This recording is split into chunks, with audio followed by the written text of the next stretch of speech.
اللہ رب العزت نے رسول اللہ کی بات کو اپنی بات فرمایا تو اس سے پتا چلا حدیث بھی اللہ کی طرف سے، قرآن بھی اللہ کی طرف سے۔ دوسری دلیل سورۃ النساء سورت نمبر 4 آیت نمبر 113 اللہ تعالیٰ فرماتے ہیں وَأَنزَلَ اللَّهُ عَلَيْكَ الْكِتَابَ وَالْحِكْمَةَ وَعَلَّمَكَ مَا لَمْ تَكُنْ تَعْلَمُ وَكَانَ فَضْلُ اللَّهِ عَلَيْكَ عَظِيمًا۔ محبوب مصطفیٰ، ہم نے آپ پر قرآن بھی نازل کیا، حدیث بھی نازل کی، والحکمہ وعلمک، اور ہم نے قرآن اور حدیث کو اتار کے آپ کو وہ پڑھایا ما لم تکن تعلم، جو آپ پہلے نہیں جانتے تھے، وکان فضل اللہ علیک عظیما، اور اللہ تعالیٰ کا آپ پر بہت بڑا فضل ہے کہ آپ کو قرآن بھی دیا ہے، حدیث بھی دی ہے۔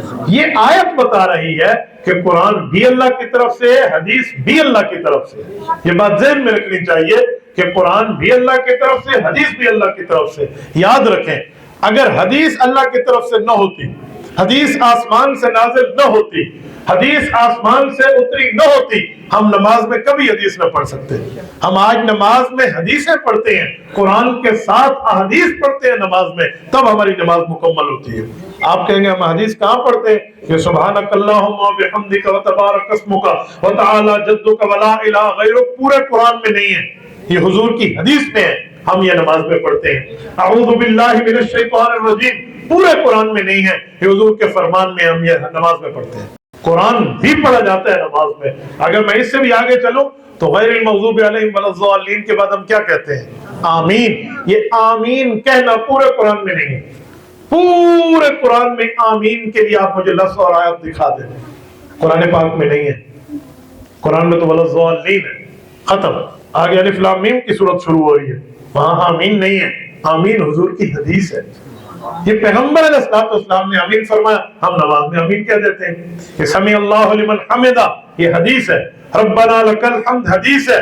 اس طرح دو سجدوں کے درمیان رب اغفر لی وارحمنی حدیث ہے، سبحان ربی الاعلی وبحمدہ حدیث ہے، التحیات والصلوات والطیبات پوری التحیات حدیث ہے، درود پاک حدیث ہے، اللہم صلی علی، اور اس کے بعد السلام علیکم ورحمۃ اللہ، السلام علیکم ورحمۃ اللہ حدیث ہے۔ یہ ساری حدیثیں ہم نماز میں پڑھتے ہیں، اس بنیاد پہ پڑھتے ہیں کہ قرآن بھی اللہ کی طرف سے ہے، حدیث بھی اللہ کی طرف سے۔ اگر حدیث اللہ کی طرف سے نہ ہوتی تو ہم نماز میں نہ پڑھ سکتے۔